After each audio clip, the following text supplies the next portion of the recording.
but that'll give everybody a chance to get some coffee. Hi, everybody. This is Leadership Boot Camp, Leading Others Today. This is the systems discussion, big picture, holistic systems teaching session here at Keyano College. Okay, so the last 3 weeks, what I hope that you thoughtfully considered, even if you didn't agree with my approach, was how do I get the arrow going in the right direction? How do I gain alignment amongst employees? And how do I get people to do their jobs and to do it at or above standard? And what is my approach when someone's not? And one end of the spectrum is a supervisor, manager who grabs a hold of it by the scruff of the neck. And then the other end of the spectrum is does nothing. And then there's all kinds of things in between. But like I said in the coaching session, as soon as you walk past poor performance, you just set the new standard. As soon as you walk past poor performance, as soon as you say, I'll let that go today, you just set the new standard. Because every other employee just watched you walk past that, figuratively speaking, walk past that. So it is difficult to be a mid-level leader because you have your foot in operations and you have your foot in vision at the same time. It is the most difficult leadership position that you can hold. And I love Glenn to death, but with all due respect to Glenn, it's a lot easier to not be in those personality. Now he's dealing with all kinds of other personality issues, but that daily leadership piece where I got my foot in operations, and some of you in the room, you are actually doing operations at the same time in a leadership role. Others of you, you are in management, but your foot is in operations because you're directing daily operations, and then you have your foot in vision. That is really, really hard. It's just like it's a lot easier to be a federal elected official than it is to be, Russell Thomas, who was just in here, local counselor, because a trip to the grocery store, a trip to get a bottle of milk takes you, 3.5 hours because you get stopped along the way. Well, that's same is true for you. So even if you don't agree, you say, Ian, I don't like this coaching approach that you rolled out. I don't like that flow chart, that performance flow chart that you gave us. I don't like that.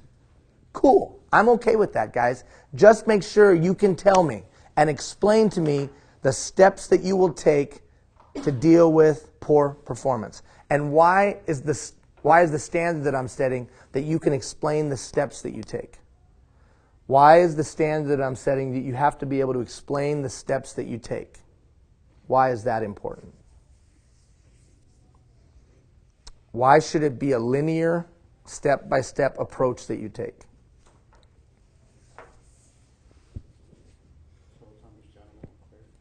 What's that? So it's understandable and clear. That's very, very good. Because who does it need to be understandable and clear to? And the body of arbitrators when it goes to a grievance. So one of the main reasons you want it to be linear and sound, is when the light of day is shown on your decision making, you can explain the steps that you take. Why else do you want it to be sequential? Follow the pattern of my hand. Easy to follow and consistent. Consistent. This is the way we do it around here when I see poor performance. I do this, I do this, I do this, I do this, I do this, I do this, I do this, I do this. And all the arrows start to say to themselves, what? That's the way we do it. That's the way we do it around here.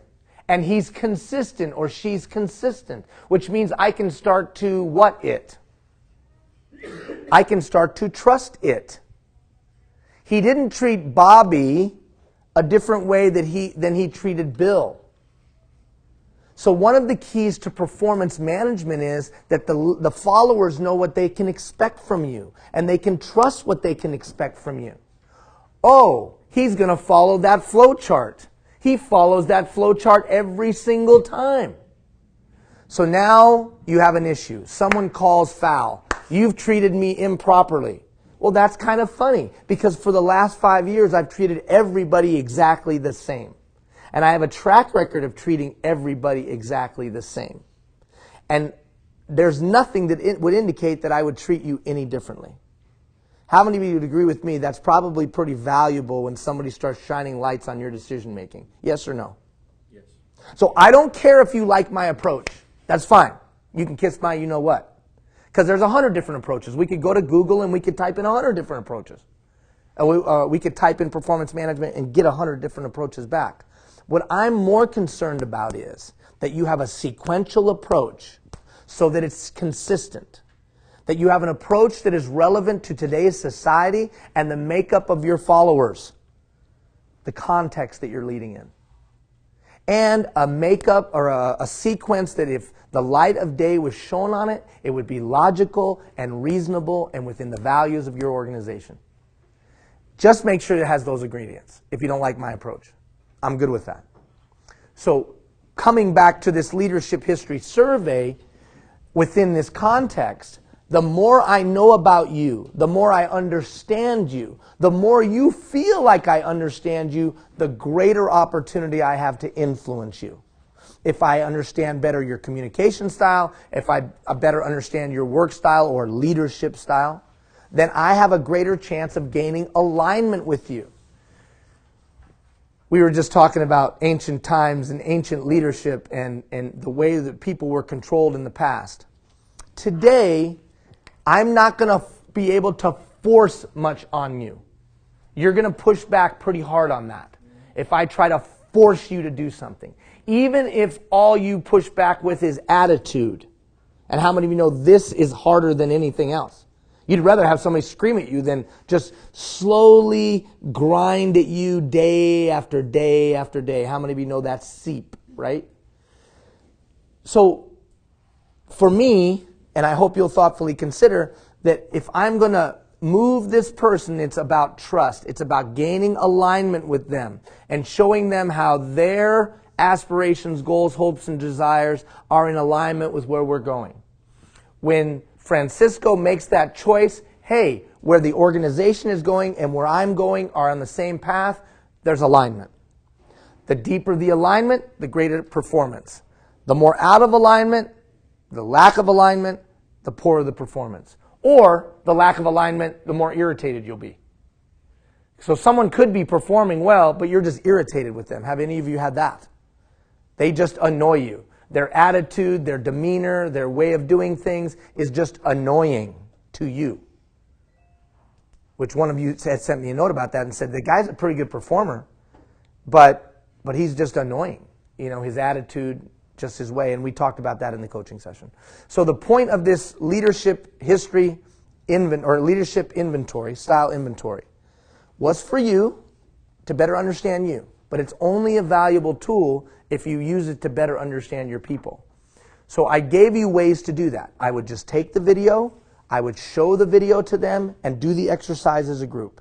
Set aside an hour to do it, and have fun at it. And just throw it up on the screen, and do the exercise.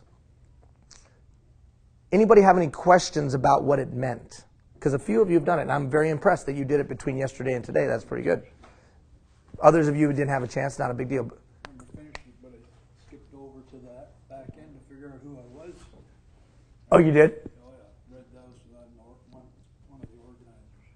And you know what? On the organizer, just because it says organizer doesn't necessarily mean you're organized. No. Once you read it, Yeah. was it accurate? Yep, exactly. It's crazy, That too. puts me in that spot, right? Yeah, it's kind of crazy how a bunch of words, check marks, then all of a sudden tell you, and it's pretty accurate. So, have somebody else do what they think you would be? Yeah, that's an interesting way to go about it, too. I've seen that done. Does anybody have people that are going through the program right now? Any of your direct reports? Well, they did this already. So I did it purposely that they did it at the beginning of the 3 weeks, and you've done it, you will do it at the end of the 3 weeks, and now you should go back and have a chat with them. Hey, I just did that exercise. What are you? Oh, I was an energizer researcher. Oh, really? I'm an organizer nurturer. Oh. But in your mind, you're going, oh, energizer researcher. Huh. Short-term goals, need clarity and direction, don't like conformity, don't like rules. Okay. All right. I'm going to test this now over the next couple weeks. I'm going to start giving very short-term direction and goals. I'm going to try to do less rules with them, just broader values and principles, and then let them go execute. And let's just test this thing. Let's see if that's the best performance vein for me to use with them. If that's the best performance approach I can use with them. So the more I learn about Bobby, the more tools it puts in my toolkit. Then when it comes to performance management, because Bobby's not performing to standard, I have some insight walking into the contentious conversation. I know he's an organizer, so I reread that again. I realize that he's a fact-based communicator. I think about that a little bit. So that before I sit down and talk with him, I've got some sense of how this conversation is going to roll. But even in doing that, I'm not talking at him. I'm asking those open-ended questions. So Bobby, we've retrained, and I checked and I saw that when I watched you, you do it right. I asked you last time we talked about the expectations, and you're able to articulate those to me. But for some reason, the performance standard's not being met. What's going on? I mean, it's that simple. What's going on? And just see what Bobby comes back with. No, everything's fine. Well, unfortunately, Bobby, everything's not fine. Because in this factual instance, I'm just using facts, right? These 3 times, your performance was below the standard. And it's that moment right there, and we all heard it. Your performance is below the standard, and there's silence. Just now, most of us in the room, or most people, maybe not most of us in the room, but most people are uncomfortable with that moment in time. But I would suggest if you're going to be good at performance management, you're not uncomfortable with that. You just let it hang there for a second. And silence can be a very, very powerful tool. So, Bobby, why do you believe that that's occurring? We trained you, and I checked, and you were able to do it when I'm there. You were able to explain to me the expectation. But for some reason, you're consistently below the standard. Why do you think that is? I'll get back to you on that one. Yeah, and I'll say to him, like if he was to say, I'll get back to you on that, my response would be, you know what? We're here now. We're going to talk this out now. We're going to come to a conclusion because unfortunately, Bobby, I can't continue to allow you to be below the standard. But I'll have to look into it and see where the discrepancies are between the people that aren't working properly. That's why I say I'll get back to you and see where we're missing, right? Where they're missing. Well, let's just say it's me and you, right? I'm the supervisor. You're the employee. So we're role playing right now, Bobby. Catch up to speed here, brother. So Bobby, the employee, I would say to Bobby, the employee, you need to give me some sense of why you think you're not performing. Probably because I'm short on training. I could do with a little more training.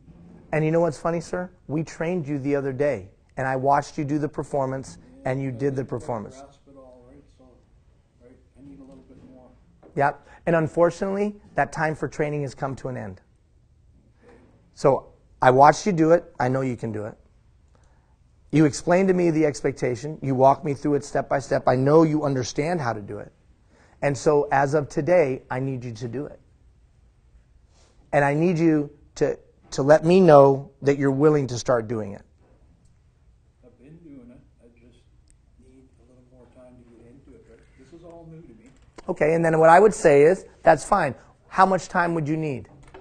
This is real world right now, right? So that's fine. I'll roll with that because all I'm trying to do is gain some alignment, right? So I would say, how much time do you need that I can expect the performance to be at standard? Give me a week and I'll try and get things in line. Okay, I'll give you a week. And then I would say this. We'll get back together. Okay, that's fine. We'll get back together again. How can I support you in this? What do you need from me to help you be successful? A little guidance when I'm questioning things. So you're saying that you will be open to me giving you guidance over the next week. Yeah. Okay, fine. He's going to be I'll send you emails on what I'm looking at and where I'm having problems. perfect. So he set the time frame. He gave me permission to give him guidance. And then I would say this, and Bobby, since we've had a number of discussions about this, what do you think should happen if at the end of the week performance isn't where it needs to be? What should we do then, Bobby? I'll have to leave it up to your discretion, but I'm sure I can rearrange it. Okay. Well, since you've left it to my discretion, I would say this. I would say that at the end of this week, since we have talked about this weeks ago, we discussed the expectations, then we retrained you. Now you're telling me you need one more week. I'm good with that. I would say that we would begin formal progressive discipline with EDSS at the end of the week if your performance isn't where it needs to be. I would say if you're leaving it to my discretion, that's what we need to do. Is that agreeable? It's kind of pushing me, so then I'll actually follow up. Okay, fair enough. Now, do you think that could be a realistic conversation? It's kind of like a threat, right? And what I would say to that is this. I let you establish the time frame. I let you establish my role of how I participate. And I let you establish the consequences. And when your consequence was vague, I redirected it. Yeah, but the thing is, I thought I was up to your expectations, and then I come in and you say I'm not. Okay, remember in this role playing though, Bobby, we've had several conversations leading up to this final conversation. You told me that part. I didn't give you that part of the role play. I'm sorry. That part, no. So Threw you to the lions. that's right. So really quickly, because I don't want to belabor the point, really quickly, do you think that's a realistic conversation that you could have? Yes or no? Yes. Is that the kind of conversation you are currently having? And if not, why not? Terry, you did the attitude. Terry just did this one. Which, but that's my point. That's one of my points here, is that if I follow a sequential approach that has definite linear steps and follow those consistently, when outside people come into my conversation, I have a track record, I have a reputation, and I have a history of doing it the same way over and over and over again. And I would say this, having led in a third-party representation environment, this approach actually gives you the greatest protection. I'm not actually being disciplined. I'm told that discipline will occur if this doesn't change. Yeah, I'm not disciplining you at the time. I'm letting you establish the time frame for improvement. Now, what if he would have said 6 months? I would have pushed back and said, well, regrettably, this is one of those things that 6 months is too long a time frame. We're going to see more immediate improvement. I'm open to you establishing a time frame. So in other words, I'm not saying it must be today. I'm willing to give you a little bit of space because you're telling me sincerely that you want to change. Okay, I'm for that. The most I can go is probably a week. Okay, so he's in for a week. So back to Terry, your point. When we go and have that conversation with somebody else, shop steward, right? I'm able to say, I talked to him on this date about the performance. We had an informal conversation about expectation. He explained the expectations to me, and he was clear on the expectations. I retrained him on this date, and he seemed to understand. Well, how do you know he understood? I watched him do the task, and he was able to execute the task to standard. I followed up after the retraining, and his performance was again below standard. Then I had a final conversation with him in which I allowed him to establish the time frame for improvement, my role in the improvement, and the consequences of a lack of improvement. I shouldn't have to bring the union into this till I'm actually being disciplined. Well, yeah. Right? Yeah. There's no discipline. Yeah, no discipline going on. So remember that this strategy is before we get to a formal place. Does that make sense to everybody? So in your specific in the specific case that you might bring forward, Terry, what I'm hoping to do is head this thing off at the pass before I have to move into progressive discipline. I'm trying to have a way that I can move this person into better performance.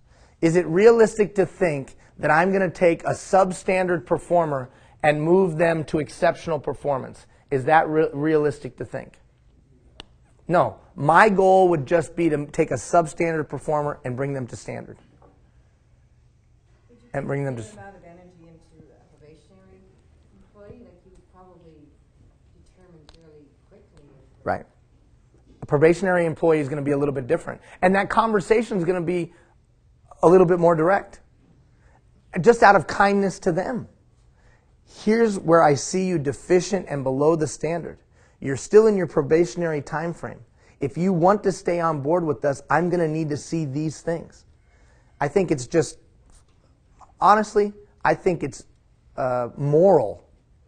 It's morally appropriate to do that. To not do that, to be ambiguous in any way with a probationary employee is just not right. So for me, this is, I use the word, so I'll use it again. For me, this is the most moral way to approach a human being. But I walk past something and then we'll finalize it and we'll move on. That moment in silence. So Bill, tell me, why aren't you performing? And then there's that silence. Remember way back, I talked about coaches confronting. That is confrontational. It doesn't have to be mean. It doesn't have to be a fight, but it is calling the question. You know, it's when we're sitting at council chambers and somebody calls the question. Enough debate. Let's call the question. Why do you think you're not performing? Song and dance, song and dance, song and dance. Nope, you didn't answer my question. Why do you think you're not performing? And it's sending that message of that boss method of motivation. Hey, it's just me and you in the room. We don't have all of your friends around in the meeting anymore. It's just me and you. And I've got the title, and I have the authority, and you're performing below the standard. I need to know why you think you're not performing, because I'm hopefully sending the message that that doesn't work anymore, period. So you can tell me all the reasons, you can tell me all the stuff, but we're coming up with a plan to turn this thing around, because you're not going to get to poorly perform anymore. That day is done. We're reluctant oftentimes as mid-level leaders, we're reluctant to take that stance because of the blowback that we're afraid we're going to deal with for the next month. But if you do it right, I think that you're not going to, that blowback potential gets mitigated significantly. Because over a period of time, I've treated people the same way. I've tried to be consistent. People know what they can expect from me. I don't treat one group of people different than I treat another. I've done the feedback exercises where I've sent that survey out regularly every 90 days or 3 times a year so people can get feedback on me. They've seen me change my performance based on their feedback. So all of these things combine to make this approach effective. And I would strongly encourage you, before you start back and jamming people up on their performance, send that survey out first. Let people judge you on your performance first. You go make some changes on your performance and then start demanding higher and better performance from others. I even think it's appropriate to do this. To walk into the group and draw the line in the sand and just say, you know what, I'm going through this leadership, if this is the case with you. I'm going through this leadership program. It has brought to light that there's been some ways that I haven't been leading effectively. I haven't been as good for you as I could have been. I apologize for that. And over the next 6 months, you're going to see a change in me. But as I change, know this, that we're probably going to start reinforcing the standards to a greater degree than we have in the past. Why would I say that to people? That's right. You got to let them know. You can't just walk in the door and start holding people to standards. If you've been lax in standards in the past, you just draw the line in the sand and say, up until today, maybe I haven't been as effective as I could have been. I know that there's some standards that I haven't been reinforcing. I know that that's inappropriate in my role as a leader. That's going to change starting today, and I want you to know, I'm going to give you a week or two, but we're all going to start meeting the standards. So if we need to review the standards, if we need to talk through the expectations, I'll be happy to do that with you, but know that I'm going to start doing it. And I haven't been even doing it with myself, so I apologize and I'll get better. I think that you draw that line in the sand, it lets everybody know, new day. How many of you ever been supervised by somebody who all of a sudden geared it up a notch on you? All of a sudden, they went to some workshop, they went to some seminar, they had some chat with their boss, and they came back and they geared it up on you. You're like, what the heck just happened? Just be honest, be transparent, and just say, hey man, I haven't been doing everything I'm supposed to be doing. That's my fault. That's on me. I'm going to get better. Here's a survey. Tell me what you think. Give me some insight and wisdom. I'm going to improve. But know this, we're all going to improve. And we'll start with me. Do you think that's more likely to be effective, yes or no? All right. So, long-winded, sorry. Coming out of that leadership style survey, I would strongly encourage you sit down and do it with your people. There's a video that you can utilize. There's some tips that you can utilize. Do it with your people. And then, as you said, have a dialogue about it. What are you? What am I? And just see where you all stand. All right. So today, the next 3 weeks, I'm going to give you more information than you could possibly assimilate. You will not be able to assimilate all the information that is given to you in the next 3 weeks. You can't do it. You won't be able to do it. That's by design. So over the next 3 weeks, I want you to focus in on the areas that you think would be most relevant to you. Well, I don't even know what you're going to talk about. Well, okay, I'll explain that in a moment. Just keep this in the back of your head. There's going to be more information than you could possibly assimilate. Focus in on the information that would be most relevant and impactful to you immediately. Okay, so what are we talking about? Would you agree with me that there's not enough time, energy, or effort at your disposal to get done everything you need to get done in life? Right, I felt the same way. I felt the same way. Every position that I've ever held, I was beyond my capacity. I was put in positions, regularly put in positions in my professional life where I didn't have the knowledge, I didn't have the experience, I didn't have the education, I didn't have the background, I didn't have the talent. Regularly. As a young coach, I was coaching people that were just 2 and 3 years younger than me, and yet we won championships. As a professional in major industry, I was promoted well beyond my capacity and was responsible for people that were older than, that had been in the industry longer than I had been alive. And it continues even today. Like these international initiatives that we do, some of these meetings that I sit in, I have no business being in the meetings that we're in. None whatsoever. I don't have the intellectual capacity that people have in the room. I don't have the pedigree that these people have. I don't belong there. So about halfway through this little journey called life, it became very apparent to me that I didn't have what it took. The challenge was that I was responsible for about 1,100 people. And routinely, I would go home crying, knowing, because everybody knew I didn't know what I was doing. So it's bad enough that you know that you don't know what you're doing, but as soon as everybody else recognizes it, then you just become kind of a joke to everybody. And that's where I was at. But I didn't want to lose my job, I didn't want to lose my career, and I knew something had to change. I was overwhelmed. There was not enough time, energy, or effort available to me to get done everything I needed to get done. So I started searching for quotes, because I'm one of those kind of guys. I like quotes. And one night I literally was just flipping through this book of quotes, looking for some pick-me-up, because I was in a low, low place. And I came to a quote by a guy named Archimedes. Any of you engineers in the room, you know Archimedes. Archimedes is a mathematician. Archimedes was a philosopher. Archimedes was an inventor. Archimedes came up with the compound pulley. Archimedes came up with the fulcrum and the lever, right? You got a stone, you got a stick, and you can move something huge, right? That was Archimedes. And Archimedes said this. Archimedes said, "Give me a place to stand, and I will move the world." And I read that. I was like, yeah, give me a place to stand, and I will move the world. You know, I can do it. A person can do it. One guy can make it. Yeah! And I was like, wait a minute. Maybe he means more than that. So I started reading about this guy named Archimedes. Greek guy, famous, one of the fathers of geometry. This guy named Archimedes, when he said that, "Give me a place to stand and I will move the world," what he was talking about wasn't the power of a human being. He was talking about the power of a tool.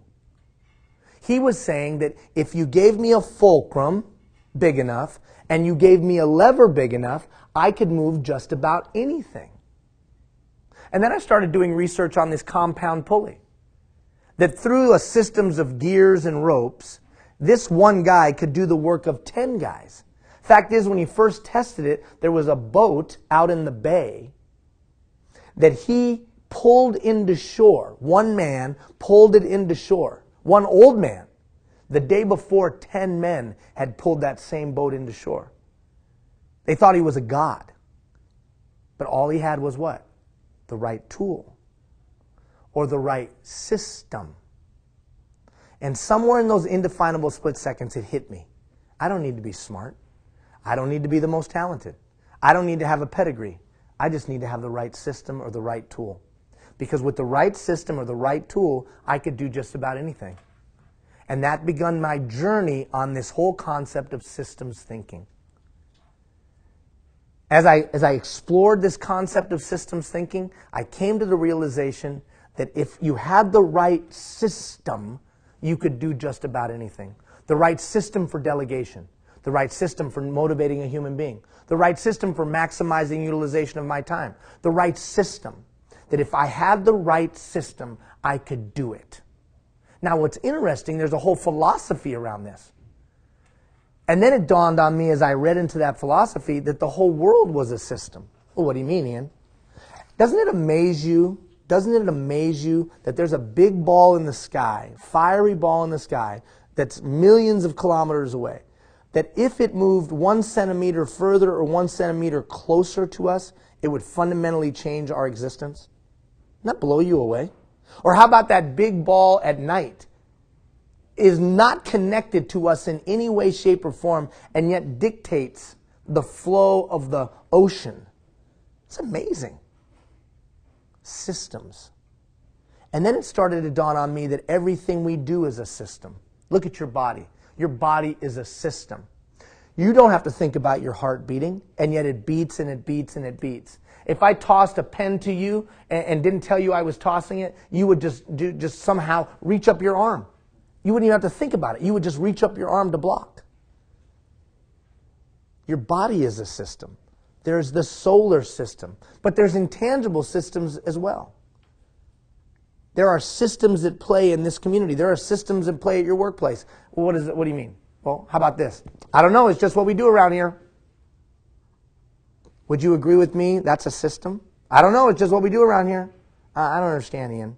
Well, follow me. Systems either organically grow up and take hold in an environment, or they're intentionally developed for a purpose. Yeah, but what is a system? A system is simply an integrated set of parts, deeply integrated set of parts, that are organized for a specific purpose. The thermostat on the wall, that's a system. I turn that and it's connected somehow and it gets hot or cold. How about this system?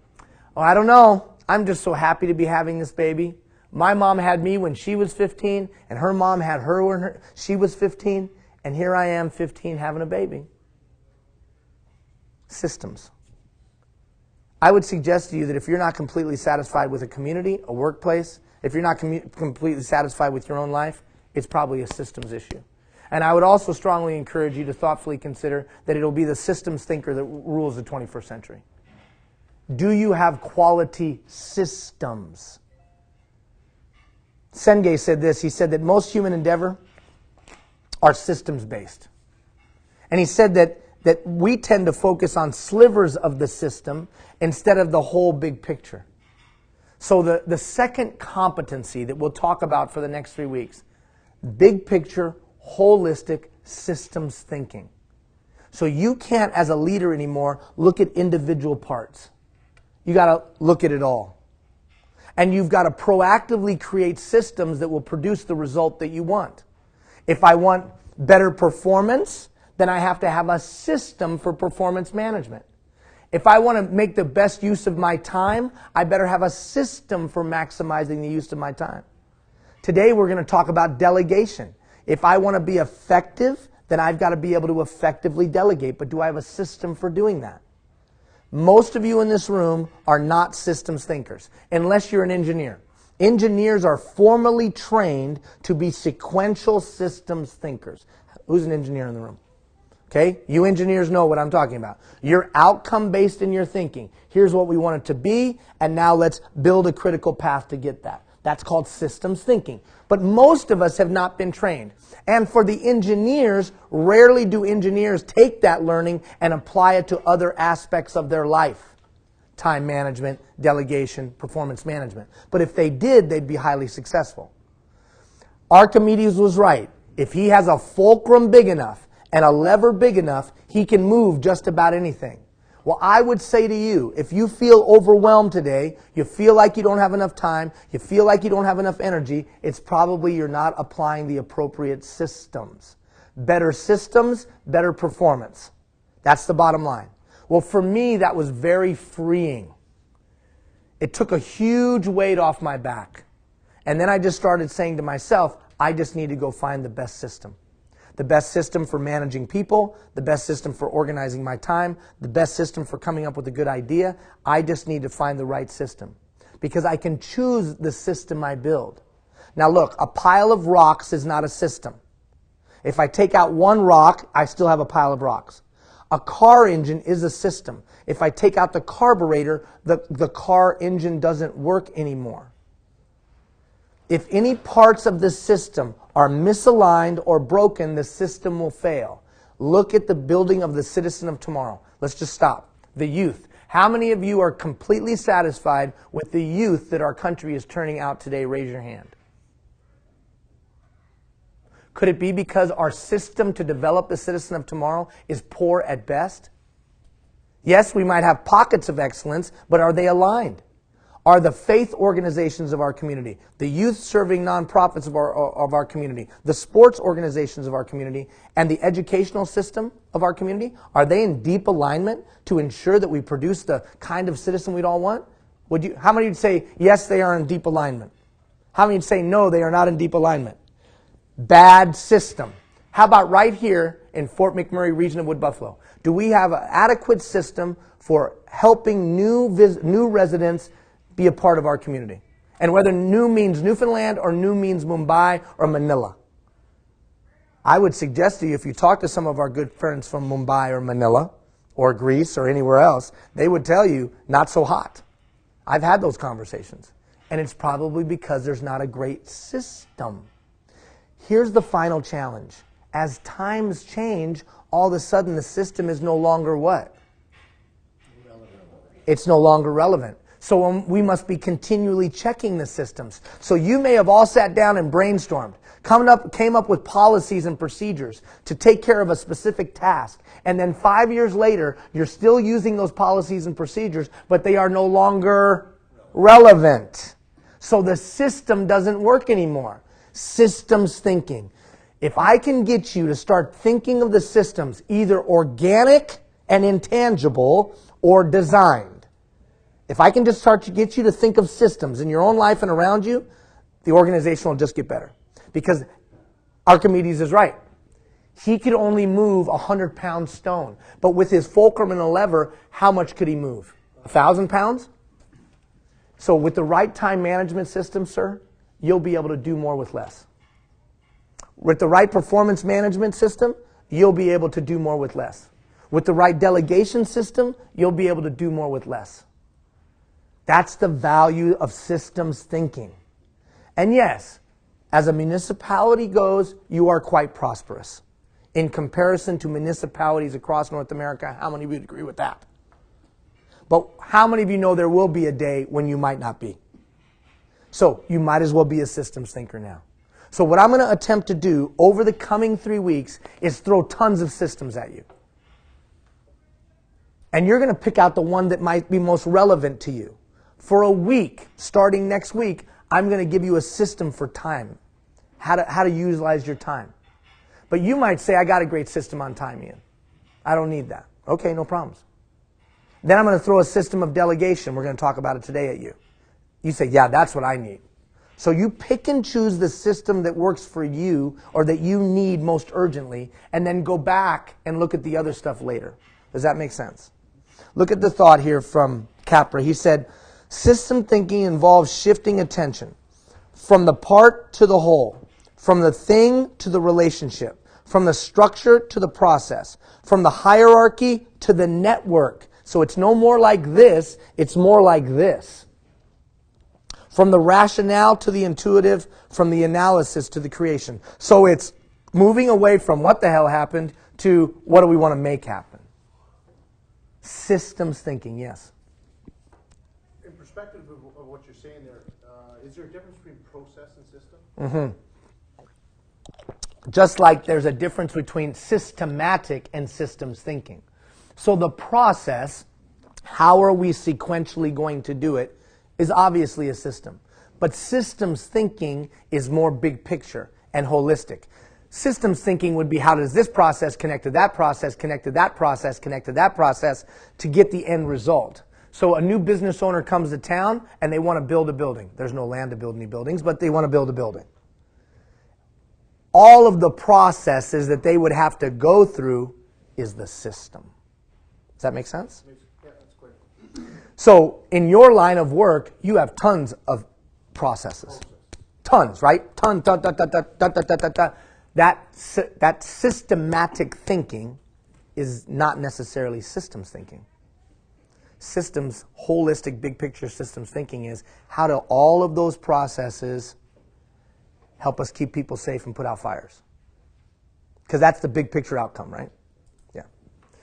All right, anybody else? Thoughts? Anybody have delved into this approach of thinking? Anybody? Okay, the challenge for you is, remember we talked about patterns of thinking? Patterns of thinking are a system as well. We're going to talk about that in the next 3 weeks. Some of you have missed financial opportunity because you don't know how to evaluate an opportunity.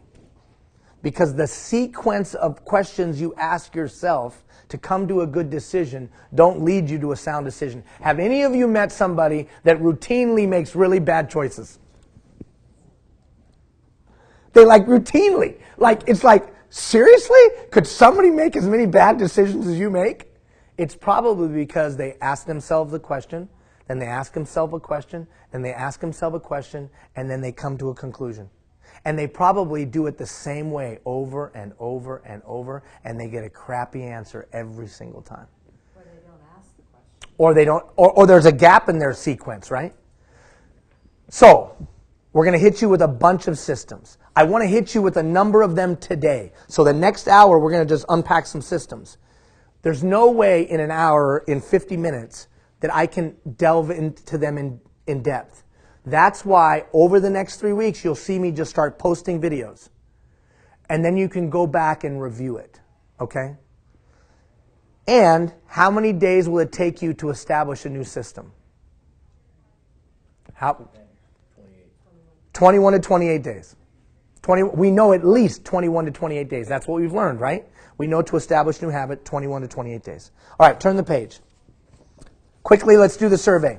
Remember this page right here? Let's do your quick survey. Let's see where you stand as a proactive, systems thinking individual. I'll read them randomly. You score yourself. 1, totally like that. 10, nothing like that. 1, totally like that. 10, nothing like that. Oh, sorry. 1, nothing like that. 10, totally like that. All right, here we go. I'm just going to read them randomly. You take off. Start going. I understand there's a symbiotic relationship between human beings. Do you understand the connectivity? Can you see it? Is your view too myopic? Or do you see how that little click in your work group connects to that little click, connects to that little attitudinal barrier? Can you see that?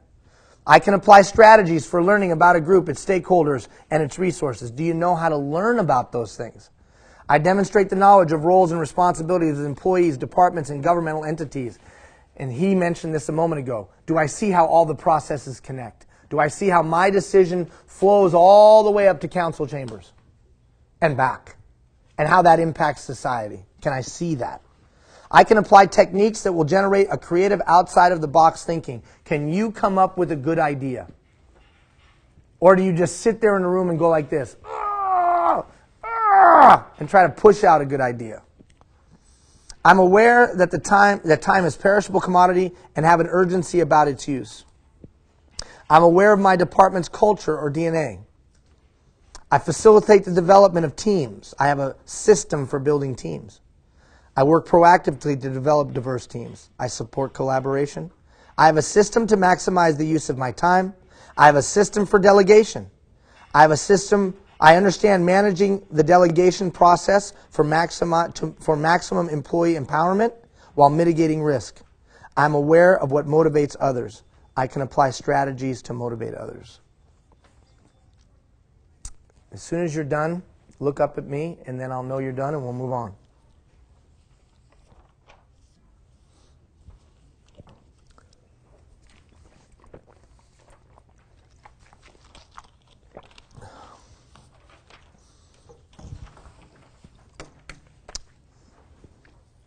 Where do you line up? Where do you line up? So that you can focus your learning energy for the next 3 weeks.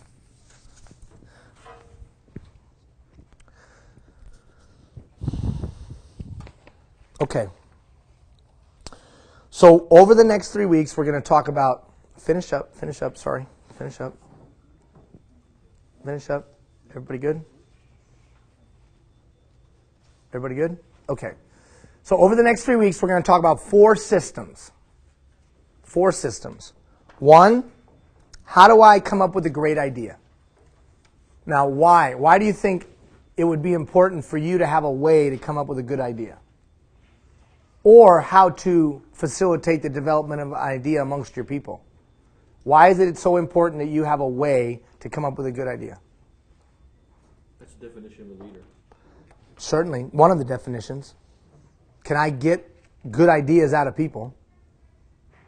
If you're just going to be a status quo person going through the motions, trading time for money, that's not what the taxpayer pays you for. The taxpayer pays you to come up with some good ideas. And the problems are too complex, too multifaceted in today's day and age. The idea organizes the resources. Absolutely. Absolutely. Okay, effective delegation. So, can you delegate? Now, this is delegation. From the red square emanates direction. And then from the person furthest away, for Chip, have to execute that direction. Or Janvier have to execute that direction. Or all points in between. But any of you that know anything about water or electricity know that as that flows out, as that direction flows out, if there's impediments along the way, it eventually will lose its force, right? So let's say it starts out here at the head end as a torrent of water. But as it hits impediments along the way, eventually it gets out here, it's just a drip, drip, drip. Well, imagine that each level of supervision is a valve. Each level of supervision is a valve in an organization. If the valve is restricted in some way, then that direction that emanates out loses force, loses energy, it loses.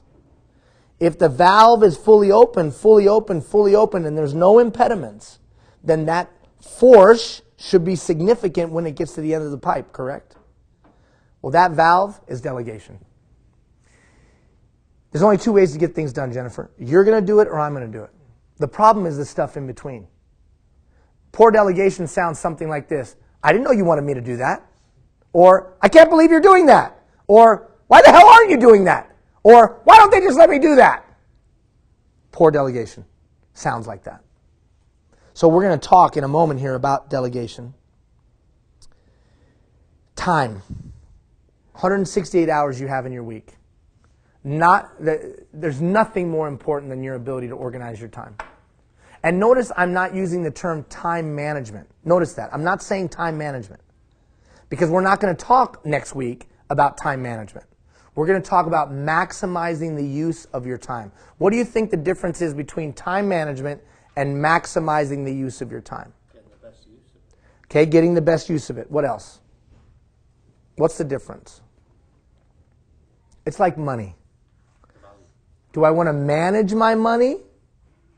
Or do I want to maximize its impact? Do I want to take $5 and make it 10? Or do I just want to take $5 and get 1% interest over a 10-year period? I probably want to take my $5 and make it 10, right? Well, how do I take the hour that I have, or the 168 hours in my week, and somehow make it like 300 hours? You ever notice there are some people in life that are able to take their 40 hours and get 60 hours of work done? And then there's other people that take 60 hours to get 40 hours done? right? Well, what we're going to talk about is how do I become one of those people that in 40 I can get 60? Maximizing the use of my time. So the hour that I invest returns me 5. And then finally, motivation. How do I have a system to motivate another human being? Can I move another human being into action? Now, ultimately, self-motivation is the true motivation. But there are times when I have to coach Bill into self-motivation. And we'll talk about that. So those will be the 4 systems that we cover over the next 3 weeks. There won't be enough time to cover all of those. So I want you to pick out the ones that are most relevant to you. And you might, out of the 4, maybe only have the opportunity to focus on one during the 3 weeks. But if you really focused on it, I would be very happy about that. Maybe you didn't get to all the others. Because if you really focused on it like Archimedes, you'll be able to move your world a little bit better. All right, let's start with thinking. Turn the page. Somebody tell me how you come up with a good idea now. How do you come up with a good idea? Brainstorm. Okay, brainstorm. What does that look like? Explain it to us. I get approximately no more than 7 or 8 people in the room, because more than that is... I get a mix of people, not just creatives, because that's the business I'm in, but people from all walks, because everybody's capable of creative thought, etc. And we limit the time to approximately 20 minutes. Okay. We put the ideas on the board. No idea is a bad idea. There's no negative. Throw them up on the board On the board. and hope we get a good idea. No. And then we start then, once we've got what we think is enough ideas, we then start ruling out the ones that don't work for obvious reasons. Or the ones that are better or whatever. Exactly. Is Prioritizing. there a theme? Is there Well, is there a obviously, target? obviously there's... Yeah, so he set an objective, There's an objective. and we all sit down. Ideas get thrown out. We prioritize the ideas. We pick the best of them, and as a group, we lay them out sequentially, and we have a new idea. Well, then we take what we think is the 3 or 4 best ideas, and then we do a short survey around the staff who are going to be affected, and from that we get the feedback that gives us the best. How many say that sounds pretty good? That sounds pretty good. That's reasonable. That's very linear, logical, easy to explain, makes all the sense in the world. Very good. Anybody else? Anybody else have another way besides that way? Okay. Yes? Where I get a lot of my ideas is when I talk with my units. Okay. I get a lot of input from the employees, and I take their inputs and I go, could that work? And kind of then think about it more on my own, but it started from some ideas and input that come from the staff. So you go gather information, and it's funny, both of them sound like the change continuum, right? They got a willingness to change. They go gather as much education as they possibly can. They try to understand it. They build an action plan. They have people hold them accountable. They go execute the action plan. Doesn't that sound like the change continuum that we laid out for you at the beginning of this? Okay, very good. Here's the dilemma with both, because you knew that was coming, right? Here's the typical brainstorming planning process that we most utilize. Most of us do this.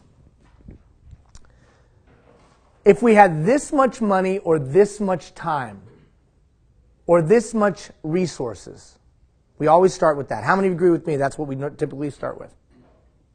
Now, what's the downside of starting with what do we have today? Why is that not going to lead you to innovation most of the time?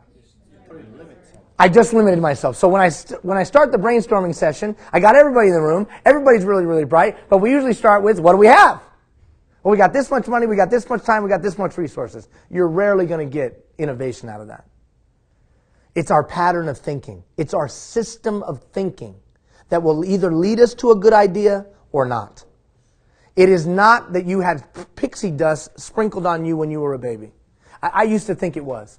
I used to think I could never come up with a good idea until I went and did a bunch of research on innovative and creative thinking.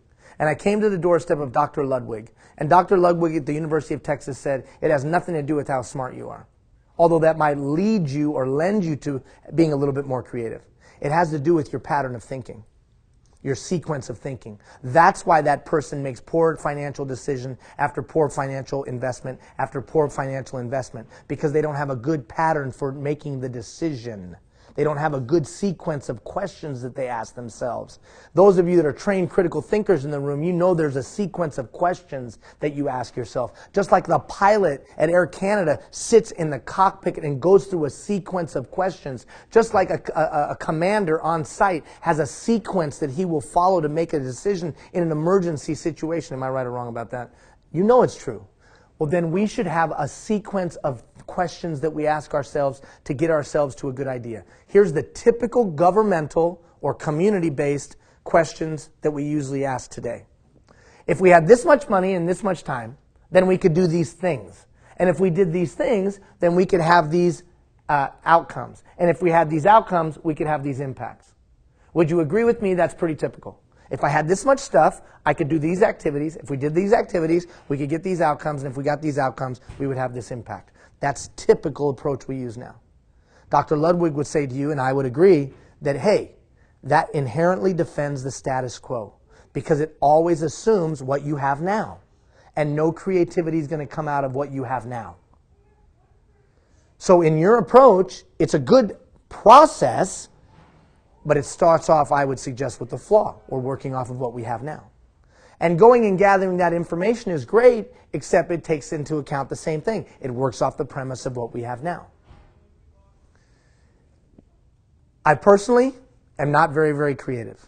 But I took the following pattern of thinking, put it on a 3x5 card, and went to every meeting for a year with that 3x5 card. Ironically, a year later, our charity, Let Them Be Kids, was voted one of the 4 most innovative social programs in the world a year later. Last year, in this crazy country, I was nominated as the Social Innovator of the Year by the Prime Minister. That's crazy talk, because I'm dumb as a rock. And it doesn't have anything to do with me. It has to do with the following pattern of thinking that we utilized, that all of a sudden took us to innovative ideas. So I want you to write it down, although it is down there on the bottom of your page. So it always starts with, and the engineers in the room would agree with me, it always starts with, what do I want it to be? What do I want it to be? From now on, whenever you sit in a meeting, you're going to say, why are we here? What are we trying to accomplish? Or when somebody says, we're going to brainstorm, the first thing out of people's mouths is, what are we trying to accomplish? Outcome-based thinking from now on. All of us, outcome-based thinkers. So what do I want it to be? And I would say it this way. What does it smell like, look like, feel like, taste like? Huh? What does it smell like, look like, feel like, taste like? Why am I using those descriptors? Smell like, look like, feel like, taste like. Why do I want to be able to describe what I want it to be in those kind of vivid terms? People can visualize that. Why else? Why else do I want to describe it in those kind of vivid terms? Make it tangible for others so they can buy into the vision. And it forces you to gain clarity, right? I know it's silly. Smell like, look like, feel like, taste like. The point that I'm trying to make is, what do I want it to be with some clarity? Second question in this sequence or system. Where are we at today? Where are we at today? Next to that, write courageous conversation. Courageous conversation. Conversation. Here's what happens sometimes. So we're going to sit down and have this brainstorming meeting. And we're all going to brainstorm. And we all throw out great ideas. Hey, all right, that was a great idea. This is role-playing, Bill. High five. That a boy. Atta man. Good job. So, hey, great idea. That was awesome. Woo! And we're all sitting there thinking to ourselves, we have yet to talk about what's really going on and what the real cause of the problem is. Have any of you ever sat in that meeting? Because we're not willing to have a courageous conversation. We're not really to talk about what really matters. So, when we're going to do an analysis of where we're at today, we have to talk about what's really going on. Here are the key attributes of a courageous conversation. 1, we don't blame anybody. So we're not having the conversation to figure out who did it wrong so we can get them in trouble. We're not doing that. We're gathering the information so that we can come up with a better idea. Secondly, we're not judging. We're not judging. Well, you were wrong. Third, we're only talking about what really matters. And then finally, we only talk about the past in the context of what we can gain for the future. Because how many of you ever sat in these kind of meetings and all of a sudden we go on a rabbit trail because we talk about what happened 8 years ago, and it's always emotional. It's not tangible and factually based. So this courageous conversation, we're not trying to figure out who did it wrong. We're not trying to find blame. We're not trying to attack. We talk about what really matters, and we only talk about the past within the context of how it can help us better understand the future. Would you agree with me we probably need to have more courageous conversations in the organization, yes or no? Yeah, absolutely. So how do you lead that? Well, first of all, let me warn you and say you've got to have a fairly mature group. Now, I don't mean mature like older. I just mean they got to be fairly enlightened. So if you looked at this sequentially, before you start diving into this kind of stuff, first, send out that survey. Right? Why am I sending out the survey first? So you know who you're dealing with. And so you're building trust. So you can't just jump straight into, okay, we're going to have a courageous conversation. We're going to talk about really what matters around here. Because people are going to be like, I'm not talking about anything. You're going to screw me over. You're going to throw me under the bus. As soon as I express my opinion, you're going to figure out a way to get rid of me. So I'll just keep my head low and keep my mouth shut. So you can't start having the courageous conversations till the first 3 weeks. Building the trust, people understanding your way, you understanding their way, you being consistent over a period of time, you sending out that survey, getting better at what they give you suggestions on. They start to trust you, they start to believe you. So that when you say, I want to have a courageous conversation, we're only going to talk about what matters. We're not going to try to attach blame, but I need to know what's really going on. Then someone's going to go, okay, boss, let me tell you what's really going on. Without fear of reprisal because you've built that trust first. Does that make sense to everyone? Okay, so first, what do we want it to be? Smell like, look like, feel like, taste like. Second, where are we really at today? A courageous conversation. And this is the unique part for all of you critical thinkers that might be saying, oh, this is just outcome-based thinking. Third, what attitudes would have to shift to get from here to there? So what attitudes would have to shift to reach our goal? Say, well, wait a minute. In critical thinking, that doesn't usually pop up. I've never heard that. Okay, what do I want it to be? Where am I at today? And what attitudes would have to shift to get me from here to there? Why do I throw in that question about attitude? Why am I doing an analysis of where the attitudinal barriers in my planning? Because I'm trying to come up with a creative idea. So I'm thinking to myself, that's where I want it to be someday. Here's the mess that we're in now. And what attitudes would have to shift to get me from here to there? Because they're the strongest barrier. So he said they become barriers. They are probably the strongest barrier. Have you ever rolled out a new software program? Okay, we're going to do a new time and attendance or a new SAP, and here we go, and it's going to be the greatest thing. Woo! We train everybody, get everybody ready, and everybody goes like this. The hell we are. And then it's just tough. It's just hard. Because no one identified the attitudinal barriers. No one figured out why the system was misaligned to begin with. What's the problem right now? Why aren't people on board? Is it a lack of trust? Is it bitterness? Is it anger? Is it a lack of understanding? What's the attitudinal barrier that's going to prevent from here to there? Then, 4, what activities could we do to shift those attitudes? Attitudes. What activities could we do to shift the attitudes to get us from where we're at to what we could become? And then 5, what resources? What resources? What resources will we need to do those activities? When's the resource conversation come into play? At the end. Why? Why does the resource conversation come in at the end? It limits your options. If you say these are the resources, people people are going to constrain or confine to that. But if you then say, okay, let's organize the resources to solve the problem, you realign the resources to address the issues. That's right. It's always last because I can't figure out what resources I need till I have an outcome, till I have a plan, till I have some ideas of the activities. Then I can talk resources. I can't talk resources at the beginning. A resource-based approach to planning will always come up with a defense of the status quo, or let me rephrase that, more times than not will defend the status quo. But an outcome-based approach seems to, at least in my experience, be cheaper, cost less time, talent, and money. Because I align, as you just said, resources to the activities. Well, Ian, I don't understand how this works practically. Well, practically, you take this sequence, put it on a 3x5 card, take it to all the meetings you go to, and it might sound like this. It might sound like this. We're all in a meeting, and I'm sitting in the chair. And I say to everybody, okay, well, I think I understand why we're here, but what is it we're really trying to accomplish? What is it we're really trying to get done?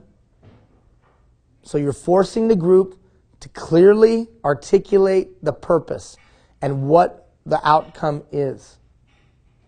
And then once everybody talks about it and there's some consensus, then I would say something like this. Okay, I get that. That makes sense of why we want to do that. But where are we at now? What do you think is going on now? Why aren't we at that? And I'm trying to foster that conversation of a dialogue. Maybe it's not a courageous conversation, but at least a dialogue. Once that's talked about, then I would say this. Well, what's stopping us now from being that? Is it time? Is it money? Is it people? Now, most resource-based planners push back on me at this point and say, yeah, but this won't work with money. It'll work with intangible things, but not money. Let me ask you this. If the right 7 attitudes shifted the right way towards Fort McMurray on the provincial level, would you get all the resources you need, yes or no? In Fort McMurray, if in the regional municipality of Wood Buffalo, if the right 7 attitudes smiled favorably on what you want to do, how many would agree with me it'd happen? So is it about money or is it about attitudes? I would suggest to you it's about attitudes. Ultimately, it's about attitudes. If the right 7, 8, 10 people smiled favorably on your thing, it'd go in the right direction. Quickly, you mentioned that you've been on top of about 1,100 people. Yep. We can have a room and you can control that environment. You can control those people that you can talk to. But when you talk about attitude, it's really about a cultural shift. Absolutely. How that one takes a lot of time, and it ain't going to happen over No. a week. And it's those valves that we talked about. Right. And that's why delegation and the things that we're talking about are so critical. And that's why you're all so critical. There's no way organization culture can be built unless there's a lot of energy spent on the mid-level leader. Because the mid-level leader is the culture. Because you are the organization to the line employee. The line employee rarely meets Glenn, Brian, and the other directors. Rarely meets them.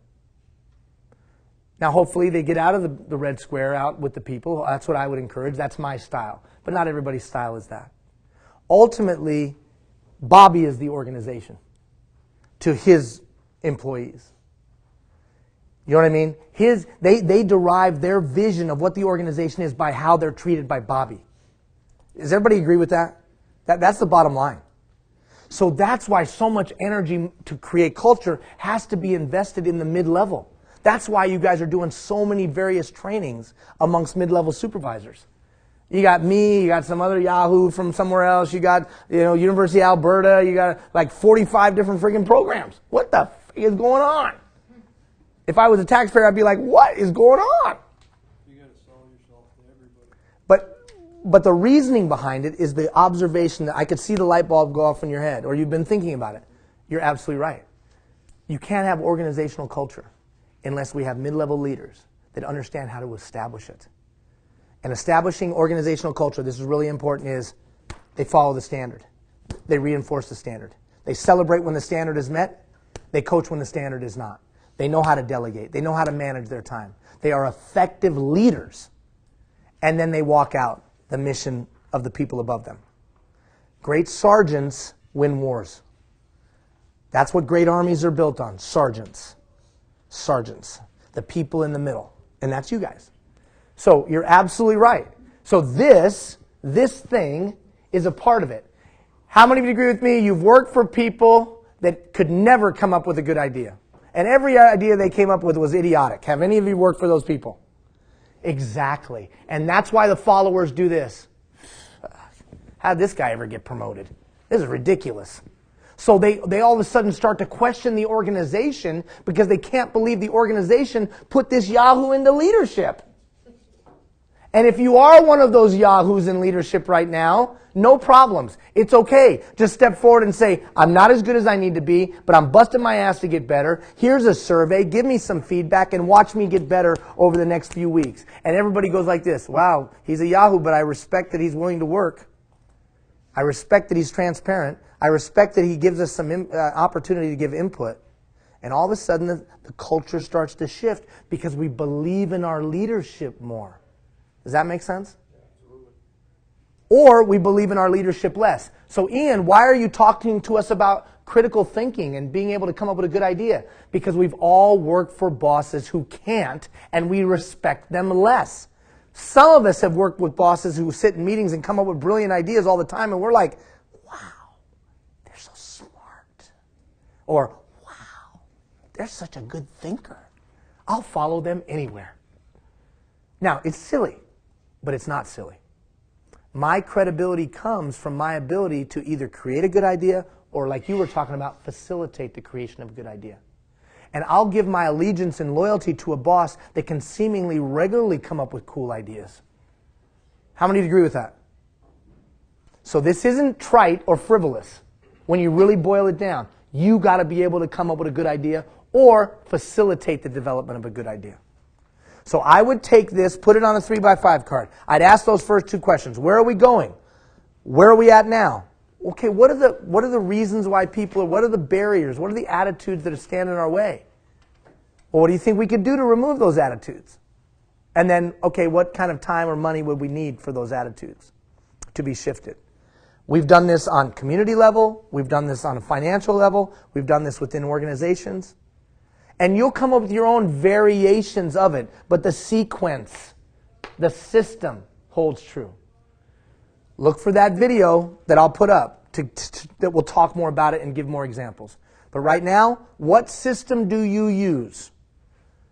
What system do you use to come up with a good idea? How about this one? What system do you use to make a good decision? When someone brings an investment opportunity to you, what sequence do you use to make a good decision? Or when you're faced with a crisis within your group, what sequence do you use to make a good decision?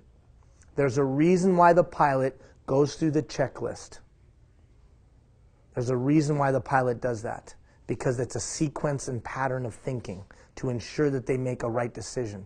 That's why the guys and gals that are up in space have a sequence that they follow. So they have the best chance to make a good decision. They have that diagnostic, right? Now, it's not going to guarantee them a good decision, but it gets them, hopefully, to a better decision than not. All right, next system. Remember now, I'm going to throw a bunch of systems at you, and then we'll take the 3 weeks to unpack them. Somebody tell me how you delegate. Somebody tell me how you delegate now. What's your system for delegation now? Anybody? Somebody. Or let me rephrase that. Somebody be honest and tell me why you don't delegate sometimes.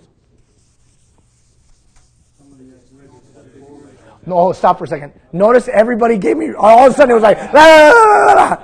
Somebody give me a good system. Nothing. Tell me why you don't delegate. Ah! Okay, one more time. Why don't you delegate? One at a time. Somebody. Bobby. Some of the ideas that are put forward to me just don't make no sense, right? So I'm not going to make these people do things that don't make no sense. Wow. Did he just reinforce everything I said for the last 10 minutes? I'm not going to do things because what I'm being told doesn't make any sense. So I'm just not going to ask my people to do it. And you know what I love about you, Bobby? You are so honest, dude. You're like salt of the earth. I will not be myself. I'm with you, dude. I don't disagree. And I always just appreciate your honesty. So somebody else. It's quick, it's a divot itself. Quicker to do it yourself. What else? Skills and training. Skills and training aren't there. How about this one? The phone call. The reason you don't delegate is because you don't want the phone call that you know is going to come when they go and screw it up.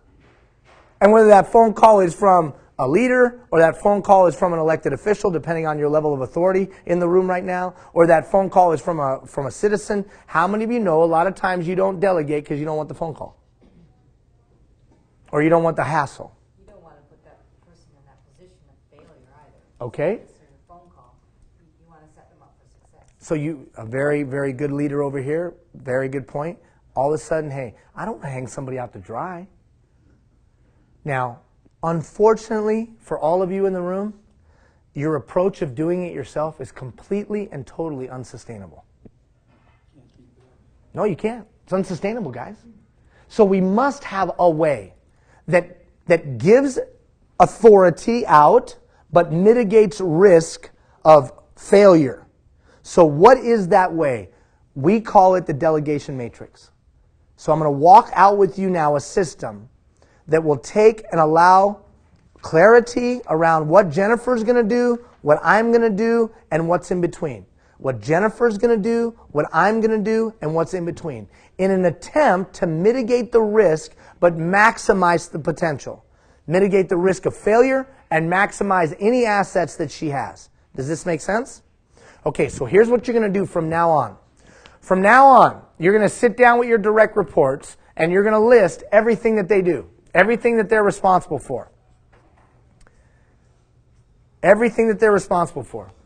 And just like we talked about with performance management, because this is just another form of performance management, everything is proficiency based.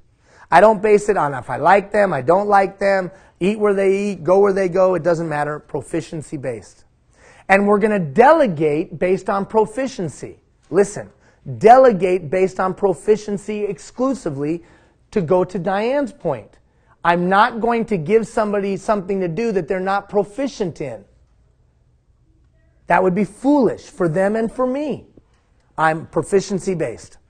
So we're going to take everything that somebody does, we're going to list it on a piece of paper.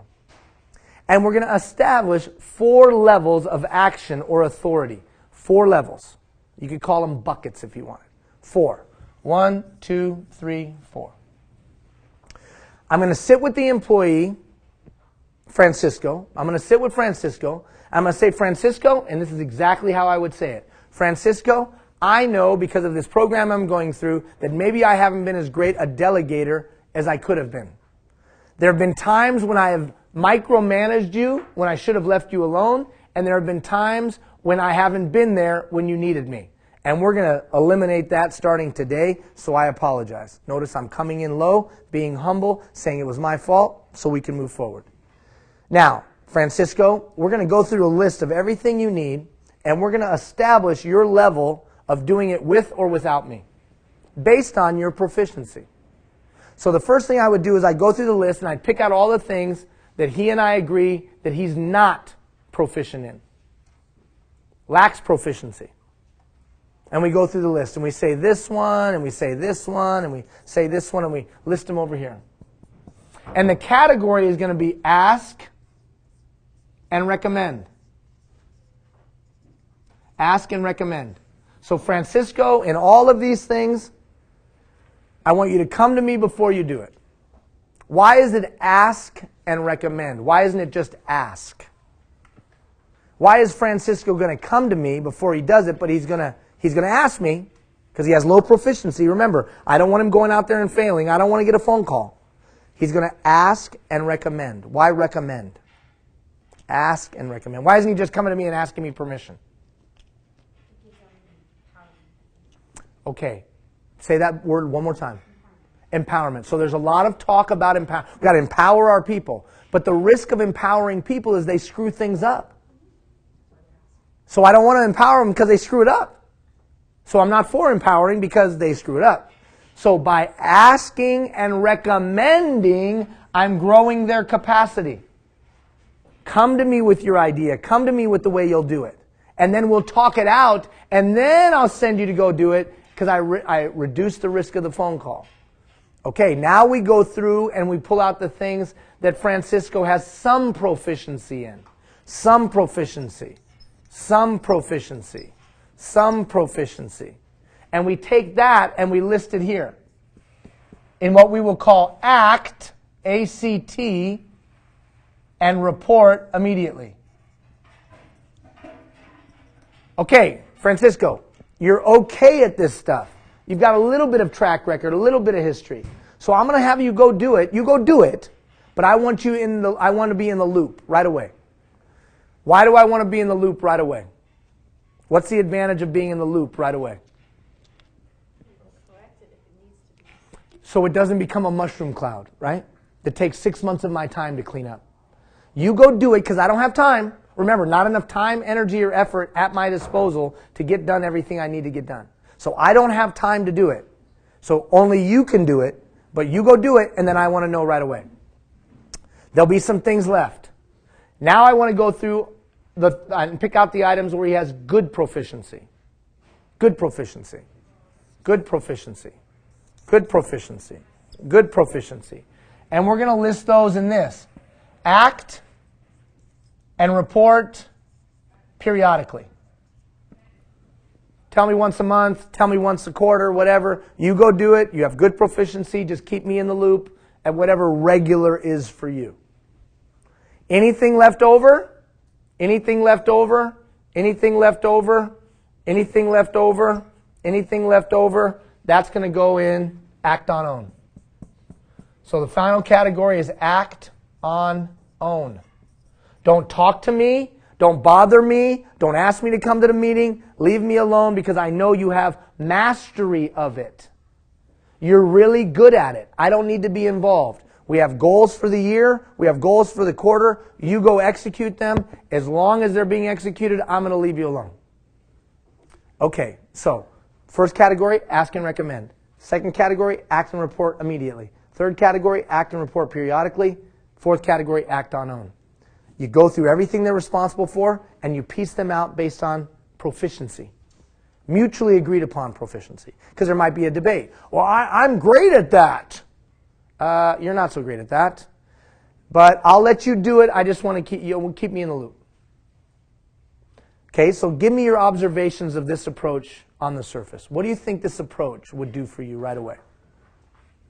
What would it do for you right away? Well, you would recognize the diversity in people's capabilities rather than focusing on their deficiencies. Okay, you would identify their strengths and weaknesses. Okay, somebody else. Give you more time. It would immediately give you more time. Immediately, day one, give you more time. Because where is the only time you're spending with them? Where you need to be. Here and here. These other things, you're not worried about because they're proficient in it. And it's mutually agreed that they're proficient. Now that meeting that you've been wasting your time in, you don't need to be there. Or you do because you've mutually agreed that they need your support. What else do you notice about this? My hand should give you some indication. What are we doing with the human being? We should be growing them to what? Moving from this to there. We should be moving them to act on own. Can you imagine if you were able to take all of the responsibilities of your direct report and have them in these last two categories? Where they were just reporting periodically and acting on own? How many say that'd be pretty cool? Now what's funny is some of you are here now, but they're not ready to be that. They're not proficient enough to be that. I would suggest to you that all of your direct reports, and you, have areas where you have significant mastery, have areas of some proficiency, and have areas where you're not proficient. Well, isn't it in your best interest to target that and focus that? Delegation matrix. Delegation matrix is what we call it. So from now on, you delegate based on proficiency. And because you've proactively established it, there's no ambiguity. Now, for this to work, a couple of things. One, the approach that I use with Francisco to start it off. Be humble, be honest. I haven't done a good job of delegating. We're going to fix that now. We're going to make it proficiency-based. Secondly, I revisit it regularly. Now, what's interesting is it fits very, very nicely with your educational plan development that you're doing with employees. It fits really nicely into that. Because now the educational plan, is that what you guys call it? Educational, what is it called? But it's only being done at the management level. It's not being done at the community level yet. Okay, well, okay, we can talk about that. So the beauty of it, the beauty of this then is that you could utilize this in lieu of. It helps me focus the learning energy because when I'm doing my teaching, where am I going to be focusing? So it's got to be real. So I come to Bill and I say, Bill, it's our 90 days. Here's what I've noticed. I've noticed that you've come to me with this thing and you've come with great recommendations, man. You know what? Here's what I want you to do. I just want you to start doing it. I just want you to start doing it. You're doing a great job. I can see the clarity of your thought. I can see the logic in your thinking. I can see that you understand. I feel really good about it. I want you to go ahead and do it. Just keep me in the loop. Report to me when you've done it. I'm growing their proficiency in a very linear, systemic way, right? I'm setting up a sequence. Now, what if it goes the other way? Bill, in this area, you went out and negotiated with those vendors, and man, we kind of got jammed up a couple of times on those chemical contracts, and that wasn't very good, and that didn't go very well, and so here's what we're going to do. Let's pull that back a notch. I want to spend a little bit more time with you on it so I can grow you a little bit more. So it's a living, breathing document. Finally, if it's act on own, leave them alone. Don't break that covenant unless their performance dictates it. So if you've said that you're not going to be involved in a certain thing, don't just pop into the meeting. You said you weren't going to be involved. Ask their permission beforehand. Hey, I know that area is act on, but I'd just like to come to the meeting. Is it okay if I come to the meeting? No, I'm good, boss. You don't need to come to the meeting. Okay. So this is the agreement. This is the contract. This is the covenant of how we're going to do business together. Now, the beauty in my mind of that is, if it's totally act on own, is there 100% accountability?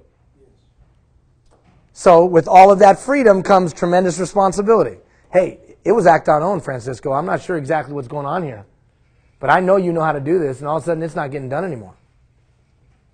Other observations, questions, thoughts? Yes? With this concept, you're saying it's proficiency-based. Is it also not level of authority or level of budget? Because I've sat down with a person who's taken this from before, and the majority of where those things are based on, well, you can't do this without telling me about Sure. Some of it does, authority. level of authority. Absolutely. But you're still expected to execute the task. Right? You're still expected to execute the task. But it wasn't approached as a proficiency thing. It was just approached as, you don't have the authority to do that without asking. Well, then that individual didn't truly understand the spirit of the exercise. Because it could be tied to, well, you can't do that because you just don't have signing authority. Right? But I want you to go do the legwork and then bring it to me for the signing authority. Because I know you know enough about it, you just don't have the power to sign it. So go do the work and then come back to me and I'll sign it. So when we say it's proficiency based, why do we say it's proficiency based? Why should it be proficiency based? It's a criteria, it's measurable. It's measurable. And why mutual? Because he might push back. Francisco might say, I can do this, Ian. Leave me alone. You micromanage me in this too much.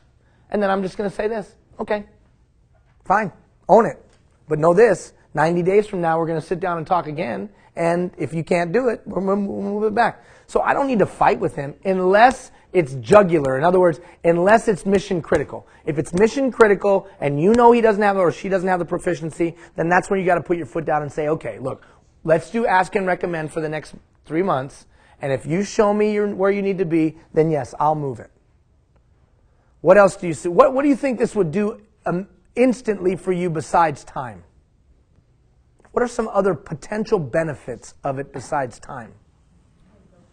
What's that? Absolutely builds trust. 100% builds trust. Absolutely empowers. All this nonsensical conversation about empowerment means nothing unless you have tools to empower. Because the reality of empowerment is the first time I empower and they screw it up, I will no longer empower. because I got chewed out by somebody.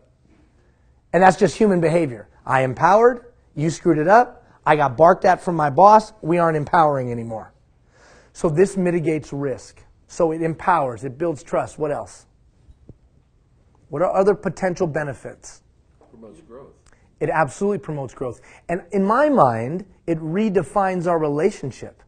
I'm only here to help you. You have a job to do. I want to clarify where you need me. I want to clarify where you're left alone and what's in between. And then my job is to help grow you. Anybody else? What are the potential downsides to this? Why would this not work?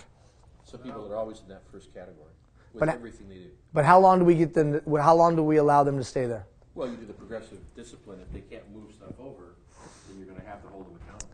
Remember, these are all of their responsibilities. I'm not adding new work. We've just said that some of it they're not great at. So it's not like I'm putting new stuff on. All we're doing is taking their current responsibilities and clarifying where I'm going to be involved and where I'm not going to be involved. But let's be honest, I could make the expectation and I could say, you're supposed to be good at all of this from the beginning. No, but some people in bureaucracy have decision allergies. Agreed. And hopefully this grows, right? We create a new system and a new culture. Other downsides, potential downsides. And then we've got 6 minutes. I was just going to make a comment. You can really see what branches and departments are not utilizing the staff properly or empowering the staff when the leader or supervisor is away, and things fall apart. That's right. Fall apart just because someone's Now, Ian, I don't like your delegation matrix. Fine. Just be able to explain to me how you delegate. And why is it important that you be able to explain it? And that it's sequential. And it can be taught. Why is that so important? Fairness and replication. Fairness, replication, why else? It goes back to consistency and culture. So here's the thing, guys. Delegation, just because you're a great delegator, if you can't teach people to be delegators and effective delegators, what good is it? We got to have effective delegation all the way down the chain of command. We need to have a culture of effective delegation to open up all those valves and gain alignment amongst the troops so that we have a couple thousand people marching in the same direction or as much as possible. So delegation is one of those key tools to creating organizational culture. So if you don't like my approach, that's fine. You could find a million approaches to delegation, but go get one. Put it in your toolkit so you can teach it to others. And the keys again are that it's sequential, that it's explainable, it's logical, and it's effective. Make sure you can do that. All right, quick, another system before we get out the door. I think I can squeeze. Well, maybe I can't squeeze it in. Let me just do it this way. Motivation. Would you agree with me the most overused, overdiscussed, misunderstood aspect of management? Motivation. Okay. For clarity, what is motivation? Motivation is just that which puts me into action. That's all motivation is. Somebody explain to me, how do you motivate a human being? Tell me how you motivate a human being now. You find out what their passions are, what drives them. Okay? Find out what their passions are, what drives them, and then use that hopefully to move them into action. Be very, very clear. Motivation is not a mystery. It is just that which moves me into action. Motivation is also not a pep talk anymore. It's not a good speech. It's not a rah, rah, rah. That is not motivation today. There was a time when that was effective. I would suggest to you it's not as effective today. A good pep talk is probably not going to sustain. And the same pep talk every 90 days will at some point get very tired and old. How many of you would concur? So motivation is deeper and broader than that. But by definition, motivation is just that which moves me into action. If this was a hot stove and I touched the hot stove and it burned my finger, I would be motivated to move my hand. Motivated. And some of us, autobiographically, that has been our experience. That motivation was more negative and fear-based than others. Some of you have experienced a more nurturing motivation. I would suggest to you both are flawed. Ultimately, we want to move the employee to be self-motivated. So I've given you a system. Mine's black and white. Yours is in color. I'm going to give you a system for motivating a human being. How do I move a human being into action? But ultimately, what I'm trying to grow, just like this, I'm trying to grow that person to self-motivation or a greater degree of self-motivation than they have today. Be clear what I just said. All I'm trying to accomplish is to get a human being to a greater degree of self-motivation than they are today. It would be unrealistic and quite rare if I could make them completely self-motivated. None of us, at least I'm not, completely self-motivated. Those are rare creatures. All I'm trying to do is get that employee to be a little bit more self-motivated than they were the day before.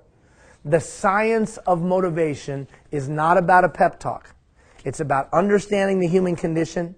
It's about helping them see their full potential, building a plan to that potential, and then supporting them in that potential.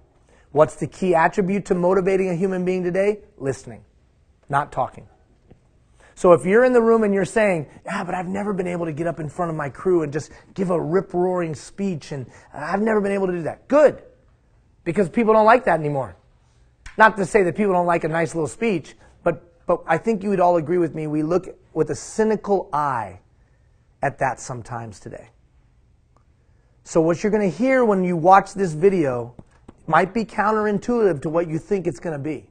Motivation is about my capacity to help that individual feel understood, trust me, help them see their potential, build a plan to that potential, and then help them move towards that potential. As I am able to regularly do that, that person will be motivated. And it begins with what you said, that I understand their needs, wants, desires, aspirations, and then I help them reach them. Motivation. Really quick, because we have about a couple seconds. There's 5 types of motivation. There's a few types of motivation. The boss method of motivation. You will do what I tell you to do, and you will shut your mouth because I'm the boss. How many of you have felt the boss method of motivation utilized with you? Yes, the boss method. And there's nothing wrong with the boss method. I'm not against it. At the appropriate time, in the appropriate place, the boss method can be effective. The tangible approach to motivation. I'll give you $5 if you do this. I'll give you $5 if you do this. But what eventually happens? Can you give me $6? The tricky approach to motivation. All of us in the room have used it. Well, I don't know, but Joe said if we don't do this, there's going to be big trouble. And Joe is the big boss, right?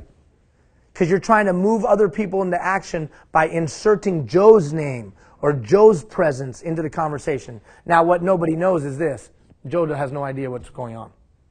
But you use Joe's credibility and Joe's title and Joe's authority in an attempt to move people into action. That's the tricky approach to motivation. Or the good old boy approach to motivation. That's something like this. Hey, man, how you doing? Role play. Hey, what's going on? How you doing? Good to see you, man. How the kids? They great? All right. Can you do me a favor? Next day, same thing. Hey, what's up? Hey, woo! Can you do me a favor? After about the 3rd time of that, what does he do? Every time he sees me, he goes like this. That's the good old boy approach to motivation. Yeah, you'll do it because I'm a good old guy or a good old gal. All 4 of those will move people into action. They will. The boss method will move somebody into action. The tricky approach every once in a while will move somebody into action. The good old boy approach will move somebody into action. The tangible approach. We can utilize those to eventually get a human being into action. But ultimately, we've got to find a way to get them more self-motivated. So I'll post that video up, and if that's something that interests you, grab it. If delegation is something that interests you, grab that. If time is something that interests you, grab that. Okay, Monday. So Monday, next week's going to be in depth. I'm going to hit you with 3 videos, and at the end of the week, an exercise. So I'm going to hit you with a half-hour video on time. And here's the premise. The premise is that a banker came to your house, knocked on your door, and said to you, mind if we, Bill, can we play? Bill, here's $86,000. And Bill's like, wow, that's really, really cool. And the banker says to Bill, but there'll be 2 stipulations, Bill. Stipulation number 1, I'll put that money in there at the beginning of the day. Stipulation number 2, at the end of the day, anything you've left in a positive balance, anything that you haven't given to charity or spent on yourself or given to your wife or anything you've left in that bank account, I'll take away. Now tomorrow, Bill, you might get another $86,000, but you don't know that for a fact. All you know for the fact is $86,000 at the beginning of the day, and at the end of the day, anything left in a positive balance, I will debit from your account. What would you do with that money? Let me make it easy. Would you leave a dime in the account? No. All right, well then you guys think about this over the next couple of days and over the weekend. Every one of us in this room gets $86,000 every day. What? 86,400 seconds in a day. And they're given to you as a gift to spend however you want. That's the one thing that winners and losers have in common. It's time.